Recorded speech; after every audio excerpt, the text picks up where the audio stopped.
Welcome to everybody. This is part 4 of the Incorporating 988 as part of California's Crisis Continuum of Care webinar series. Hopefully you joined us for our first 2 sessions where we got a great lay of the land on the history of 988 and a little bit from Didi Hirsch in session 2 about what California's 988 landscape looks like. Last week, we had Steve Diamond from Buckelew Services talking about his 988 center. And today I'm really happy to have 2 folks from Crisis Support Services of Alameda County joining us to share what they are doing as well. I'm Savannah O'Brien. I'll be your host today. I'm the VP of Crisis Services Integration with RI International. I'm part of the training and consulting team at RI. Today, I have Nargis Lahore-Dillon, the Executive Director at Alameda County, and also Jessica Wolfinger, the Crisis Services Director of Alameda County as well. My name is Nargis Lahore-Dillon. I'm the Executive Director of Crisis Support Services of Alameda County. And I'm joined today with my colleague, Jessica Wolfinger, who will say a little bit more about herself later on in the presentation when she talks more specifically about our crisis hotline. I'll be giving an overview of our agency and the suicide prevention programming that we do outside of our crisis hotline and text services. The motto for Crisis Support Services, which we refer to as just CSS, is connecting people in need with people who care.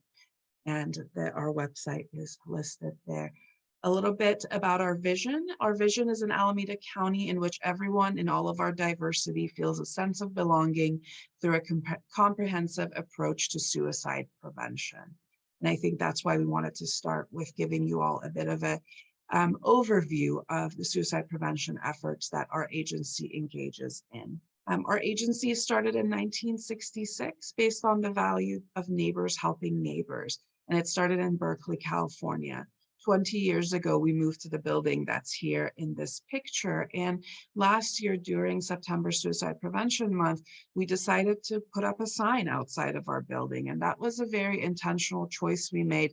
So many crisis centers have historically been hidden, or our locations have not been public. And we really had a hard look at our own values and our work and thought about whether or not we were contributing to the stigma people face when they're in crisis by keeping our work hidden. So this was kind of a big moment for our agency, going from a kind of an incognito building down a big street in Oakland to having a sign up and really telling the world that telling our neighbors that we're here for them. Our agency has 3 different departments: clinical, community education, and our crisis services department, which houses our hotline, text line, and follow-up services. Our clinical programs are aimed at people who are generally considered to be high risk for dying by suicide. This includes older adults, those who are bereaved, and also youth. So we have special programming for those folks. Our older adult programs include both in-home and outpatient to address barriers to access that many older adults might face. And our grief program is really focused on individuals who have experienced a traumatic grief. We have groups and individual counseling with groups dedicated to folks who've lost a loved one to suicide, people who've lost a loved one to homicide, and things like that, knowing that those individuals are considered at a higher risk for contemplating suicide themselves. And we have a new program that we're launching called Youth Suicide Prevention Rapid Response. And this is responding to youth who have recently made an attempt, or to communities where a young person has recently died by suicide, as a way to bring care into the community in times of distress to prevent future attempts or deaths by suicide. And we also have a hospital follow-up program. Our hospital follow-up program works with people post-release, knowing that the 30 days following hospitalization are a period of increased risk.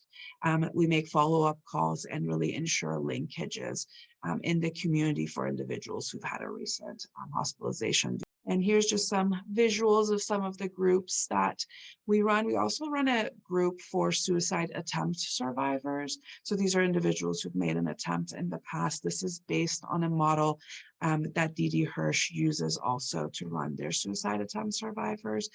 Community education, this includes our presentations to other mental health as well as other service provider communities, but it also includes our suicide prevention educations in settings like spiritual communities, schools and things like that. The goal is to just increase people's comfort with conversations around suicide, their awareness of warning signs, risk factors, who are the people that we want to be aware of, and how to help someone. We also have a specific program geared toward school systems, which includes both presentations for young people as well as trainings geared towards school staff and parents and caregivers. So this triad of services are meant to provide multiple safe environments for young people who might be thinking about suicide or who might be worried about a friend of theirs.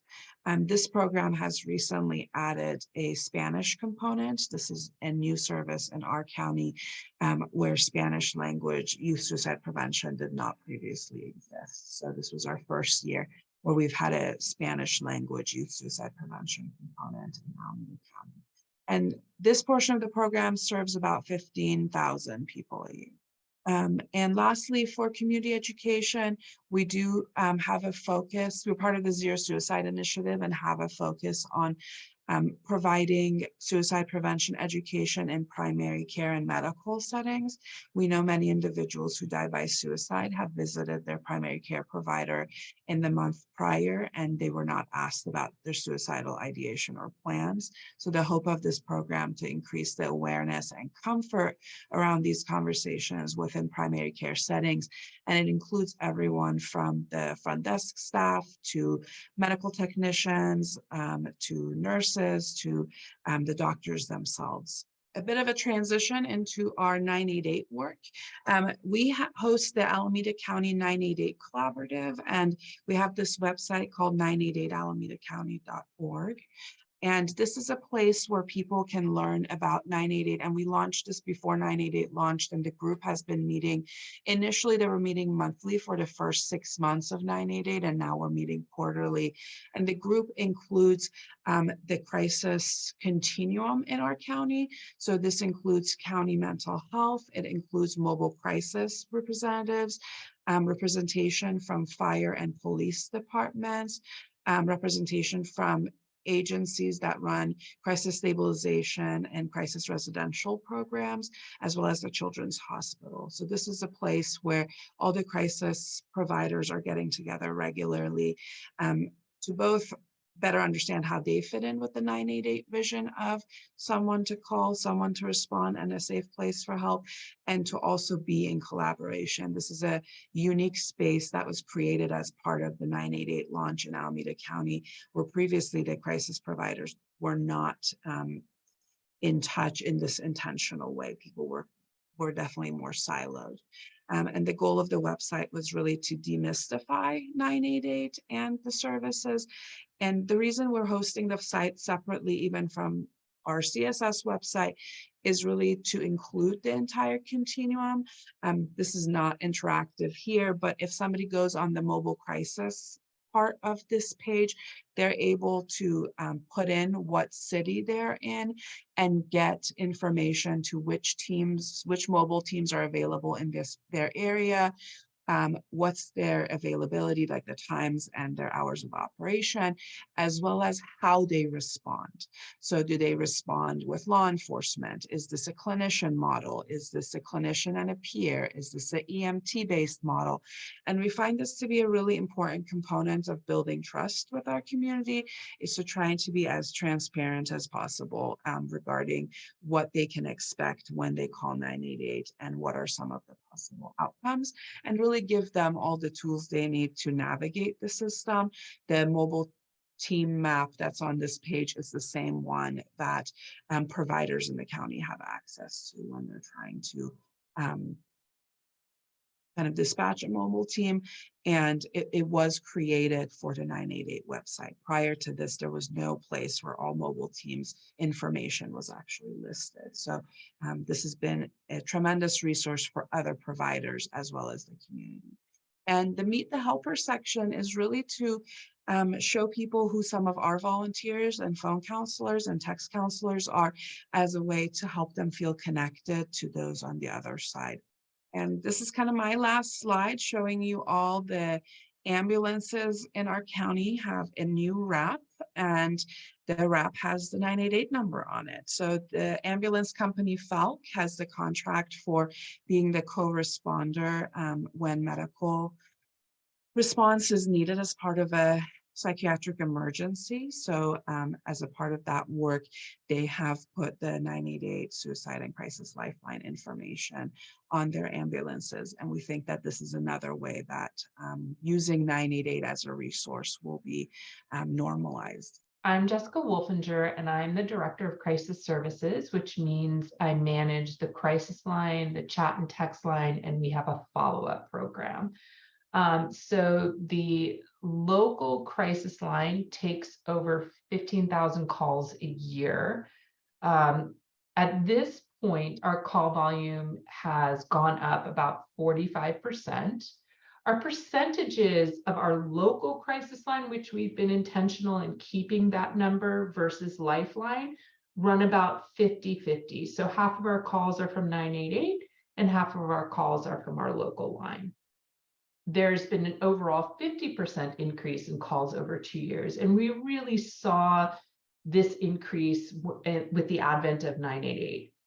The good news is that my QA team tells me that we're kind of hitting a plateau where the call increases have stabilized and they sort of dip down or up, but within a range of 1,200 to 1,600 calls per week.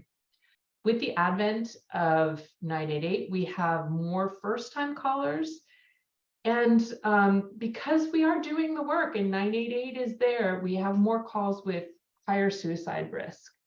And so this has meant that we have longer calls, and also the strain on the counselor with volume increase and also the acuity has been it's been a rough transition.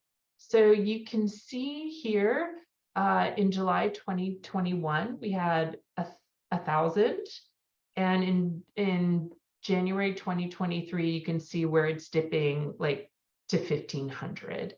And that's how it's pretty much stayed for the last several months. Okay, our hotline, it's a combination of volunteers and staff. The combination with the advent of 988 has shifted a little bit. And so the majority of our crisis line hours are taken by staff.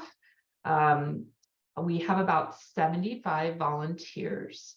And one of our challenges is how to recruit more volunteers, because we want to increase our volunteer numbers to 100 a year.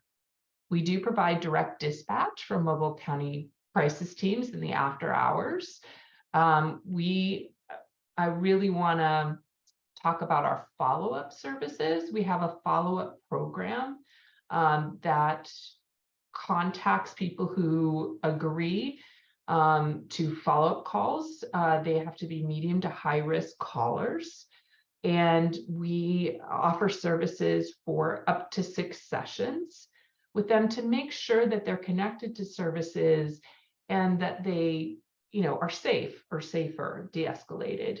So the other thing that we really take seriously is calling emergency services. We've worked hard to develop skills within like counselors' ability to try to work collaboratively with the caller to not call emergency services unless it's absolutely necessary, unless they won't work with us and let us know directly that they're not going to be safe. So last year, only 118 calls ended in emergency procedures. And we use follow-up. We have short-term follow-up, long-term follow-up with the follow-up program I was talking about. Yeah, that is a primary focus for us. Our local chat and text line takes both local chat and text and 988 chat and text. The text line is about 10 years old, so thankfully I know everybody is on sort of onboarding text line programs. We've had the benefit of 10 years of experience.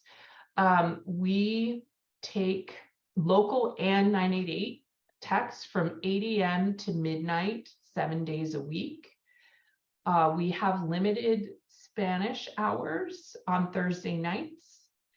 And in fall of 2022, we added the Lifeline chat and text. They have Pure Connect, they have their own platform. And we really had to figure that out. We had to hire more staff. The text line had been a staff of very few people, and they doubled in size to meet this demand. And we are planning to go 24 hours in early 2024 in order to scale up to meet the requirement. Really proud of our text team because certainly their volume has increased, and the acuity, even more so than the crisis line, has been very high, and the impact on text line counselors has been marked. So we've tried to work on how to help and support our counselors in the text line. One of the things that around maybe October of last year, I found, so I'm a clinician. I've been a clinician for 23 years. I have many, many years of crisis line and worked in the crisis world for most of my career.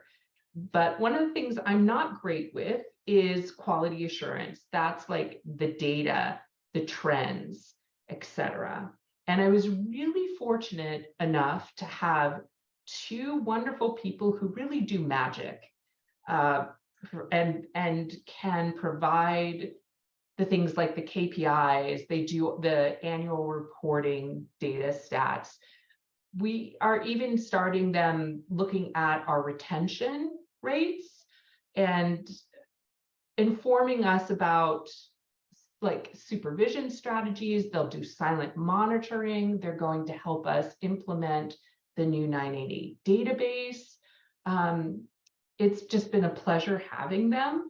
And I think they have added a perspective of like, okay, we know we're going in the right direction, or here's where we need to shift. And I think that they are an essential part of the team. I'm so glad that we did that and made that investment. Yeah, so these are all the things that they do. And, you know, we were very small a couple of years ago. We had like 50 employees. We've doubled that. And being data driven is essential. It's just essential with 988 and with more calls. So the structure is that most of the callers are referred through the crisis line. They fill out a form. We have a coordinator for the program who goes through those calls and screens them and calls them back within 72 hours. And then we'll assign them to a specific designation of follow-up shift supervisor. And then that shift supervisor provides 45 minutes of supportive counseling and referrals for up to 6 sessions. Some people take a little bit less, some people we've extended. What we are finding is that people in our community are really under-resourced. They just need the extra support in connecting to agencies. They don't know the referrals. We've helped people fill out Medi-Cal applications. We've helped people who are really suffering from substance use issues and trying to get them substance abuse treatment. And you know, for people who are really highly acute, we try to manage and work with that acuity. So we set up, safety plans that are then shared with the crisis line team, so that when that person calls, even on the lines, everybody has sort of directives on what's helpful for that person and just providing support. So those are the kinds of things that they do. The response from the callers has been great. And because we decided to expand the program, it has the calls that are our follow-up calls have increased, I think, by 1,000% in the last year. So yeah, it's a highly successful program. It also is a way, I think, to when a counselor is worried about somebody for good reason, the holding that is really hard. So if they make the referral to the follow-up team, they know somebody's going to follow up with that person. And I think that is a big thing for counselors that work on the lines. As someone who's worked at another crisis center in the past, having a designated follow-up team makes a huge difference. And I know this is something that just having attended other meetings with other centers, a lot of centers have folks on shift be in charge of follow-up, but having a designated follow-up team means that the caller gets the same person following up with them over and over again, allowing for deeper rapport than having the on-shift follow-up. We do on-shift follow-up when it's like part of someone's like immediate safety plan, but the follow-up program really allows for a deepening of a relationship. And I think it starts to be a different skill set. So if people were thinking about implementing follow-up services, I do think even if it's like just one part-time person to start with, which is where we started a few years ago, it is tremendously helpful to have some staff hours dedicated to follow up, as opposed to having it be on the phone counselors when they're just on shift to try and figure it out.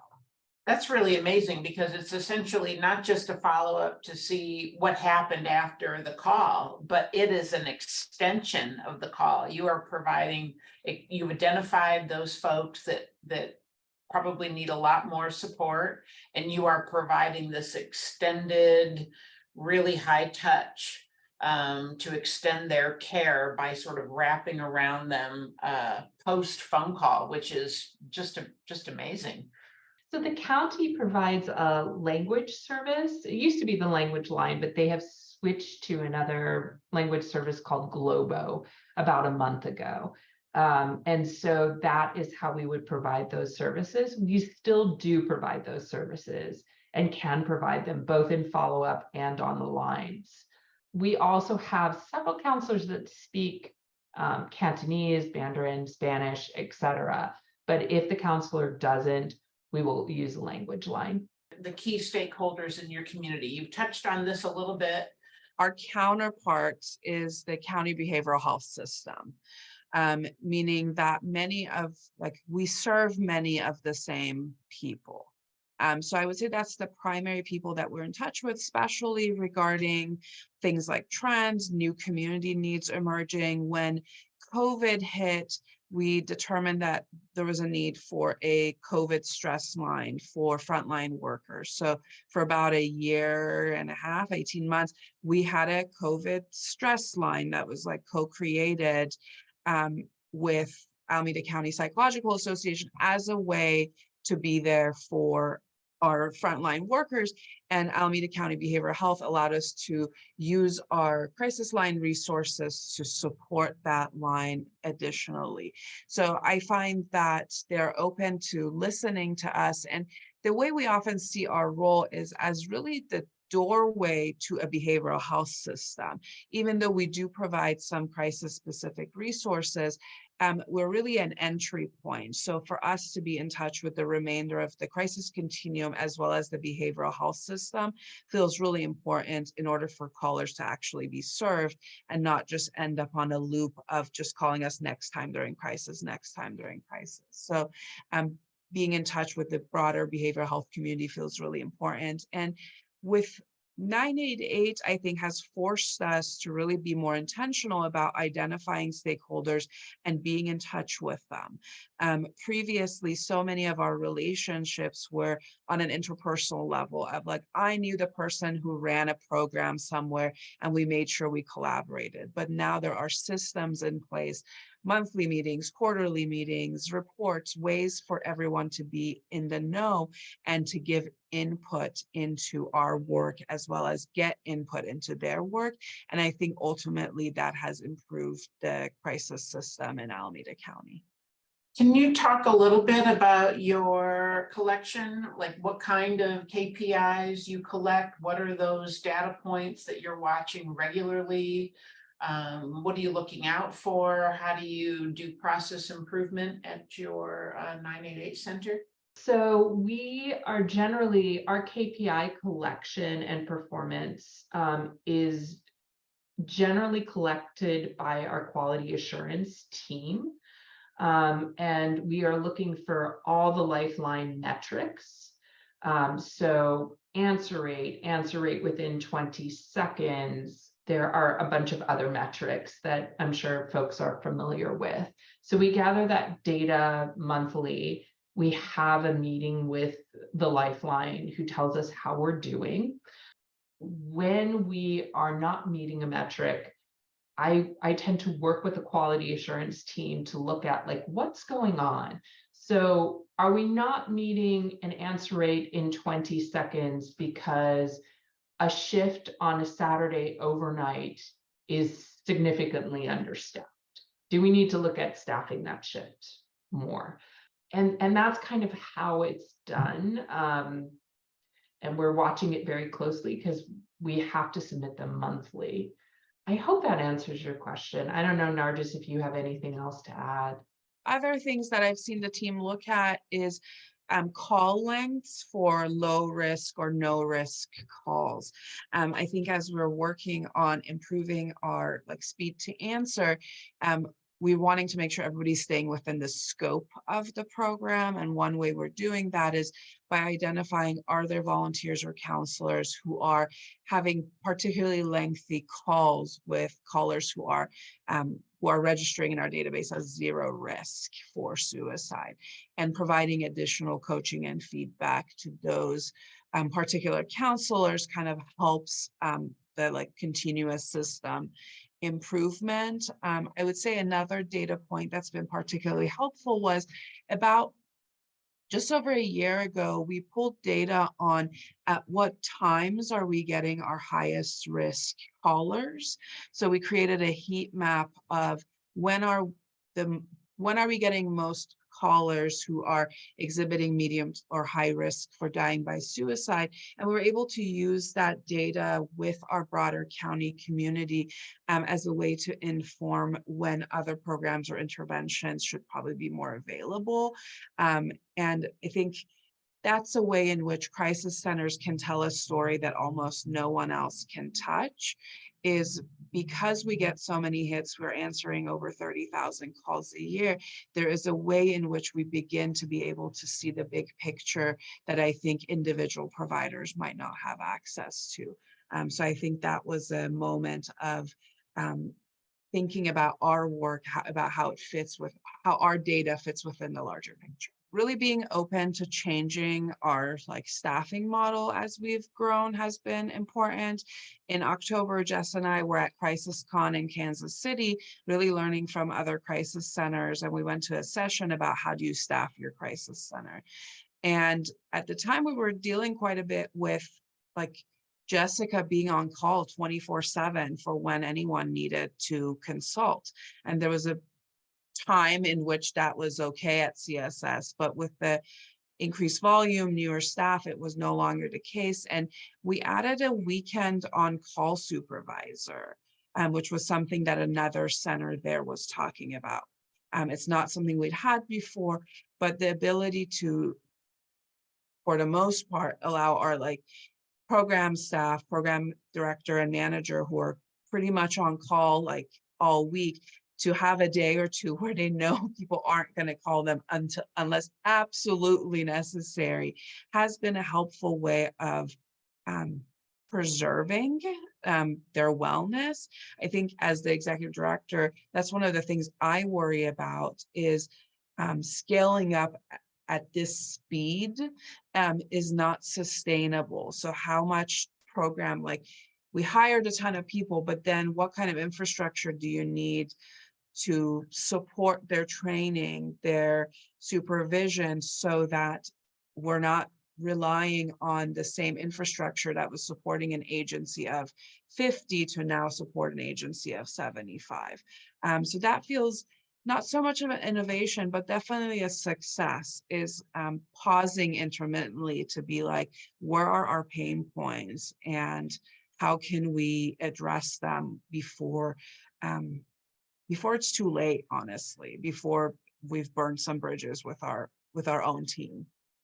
Yeah, absolutely. Kind of scaling up some of your wellness, your supports, still providing that clinical supervision and oversight, having staff available 24/7, but also having to rotate and give people a break. I think that's really important. The other thing that I really like that you said that comes to mind is kind of an innovation. I think a lot of call centers do some form of the follow-up like we discussed.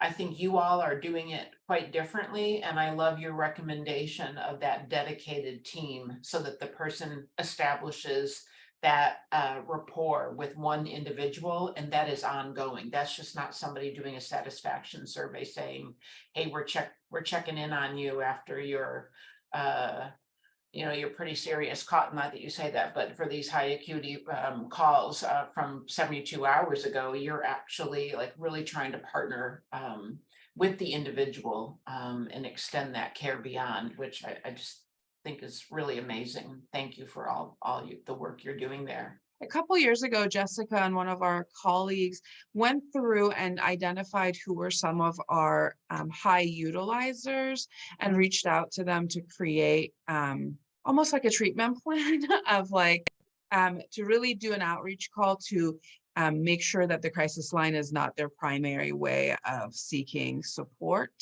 I think that also there was a time in that was a big no-no in the crisis world, but I think having that individualized like outreach call to them could really help stabilize a center when you could have a handful of people who between them are calling like 20 times a day, so it both helps on the volume, but it also helps on the supporting the caller in that can't possibly be healthy or satisfactory for a individual to feel like they need to call a crisis line 5 times a day. You know what I mean? Like it improves their quality of life too, but it required us to do these like intentional outreach work with our high utilizers. Yeah, that's fantastic. And we all have those folks that are using the line as their primary source of support and really working with them one-on-one to determine maybe they don't know what the other supports are in their community. Maybe they've got natural resources that they haven't leveraged that can be mobilized. Really helping them to get a plan in place of how they can, as you said, it can't be satisfactory to them either to have to do that. It might be quick and easy, but it might not always be effective. So what have been some of your biggest challenges? You've touched on some of them already. I was going to add this as a success, but it's still an ongoing challenge too. So when I started, there was no formal onboarding process. We were so small and so like, we always took our staff from the volunteers. And at some point we grew too big to have that happen. So I created with my team an onboarding checklist, which is pretty thorough to make sure that we hit everything. Working with the training team of how, because we train volunteers and we train them for like 2 months, right? So how do we train somebody in 2 weeks to a month to make sure that they're supported and don't leave right away? So we created a staff training, which we are still working on. this year I had to devote a little bit more money to our training team, who are now expanding from volunteers to training staff, right? So they're growing. But we are still really in the process of streamlining that and how we do that. So we want to keep people working with us and happy and feel supported. So that is a big challenge. I think hiring staffing up has been a big challenge as well. One of the biggest challenges. And managing counselor burnout has also been a challenge that we're just beginning to learn how to deal with. I mean, I think that's inevitable for people to have some burnout, but how do we get it to the point where it's not harming the counselor?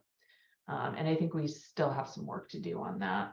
It is some of the most difficult and most important work that somebody could be doing. You are the frontline person. You're the voice on the other end of somebody who is having their worst day, and that door has opened for them. They've decided to pick up the phone and actually do something about it, and it matters who picks up on the other end.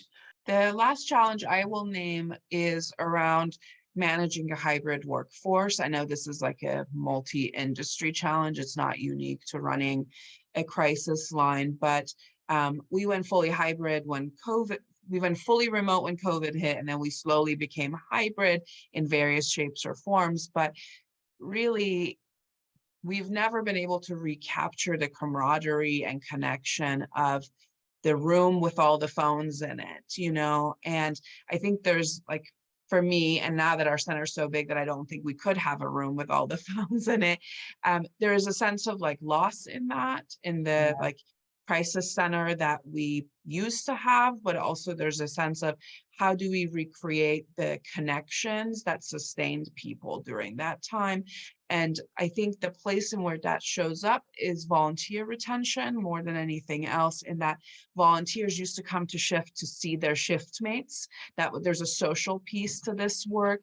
And recently there's a volunteer who said, this is starting to feel like a job. And I think that is related to the higher call volume, to the more stringent KPIs and things like that. So the volunteer experience, I think, has been hit the hardest as a result of both remote work, hybrid work, and the change in nature of crisis work with the onboarding of 988. I think I totally relate to what they're saying, in that it's a lot less casual now. And and what does that mean for the future of centers that were relying really heavily on volunteer hours? Because I still think that is good for our communities, that to have volunteers as part of suicide prevention, I think is good for our community.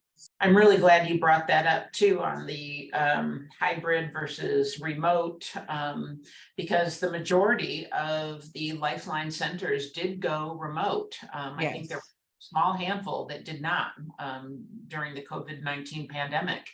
And then some have stayed 100% remote, some have done what you're doing and done a hybrid, but everybody I've talked to has said the same thing, that there is something that is lost, right? When you are in the big room with everybody answering calls and you get off a tough call, you can turn to the person next to you, you can debrief, you can chit chat about your weekend, you can run into people in the break room, and there definitely is, that is so important towards the workplace, just the whole environment.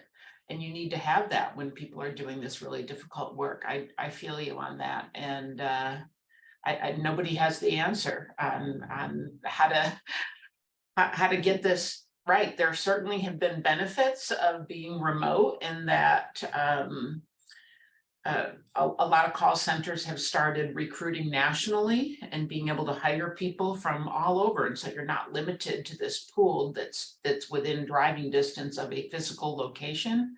That's been great for filling open positions, for diversifying your talent pool.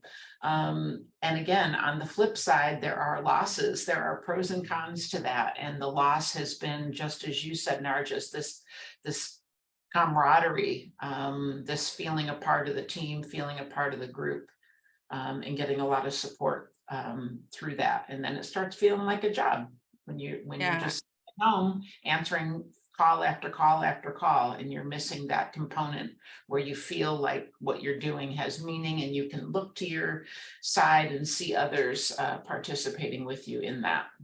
Yeah, and we've honestly been a bit stubborn. We don't hire out of area in that I like feel very strongly that there is something to someone describing where they are in Oakland and the person who picks up the phone having a frame of reference of what that means, you know. And I also think there's a sense of being cared for by your own community, Yeah. of like when you are in a place of despair, knowing that someone in your community cares about you and is spending this time with you. And I know this is like a larger conversation among like crisis lines nationwide, but the role of the local center was to know your local resources and be like, have you ever been there? Like when you walk into the lobby, it's a little confusing, but X, Y, and Z. And to me, there's quite like, I'm quite bought into that model of the local person who knows what you're talking about, and understands the local culture. And a thing that happened here a couple weeks ago that set people off, and now they're calling, they want to know that you know what they're going through. And I think it's a further loss when we have folks across state or somewhere else in the country picking up the line. There's no way to replicate that. Really fantastic presentation today. I think you guys are doing some amazing, amazing work. A lot of unique innovations that you're doing there. Keep it up. Thank you so much for sharing today.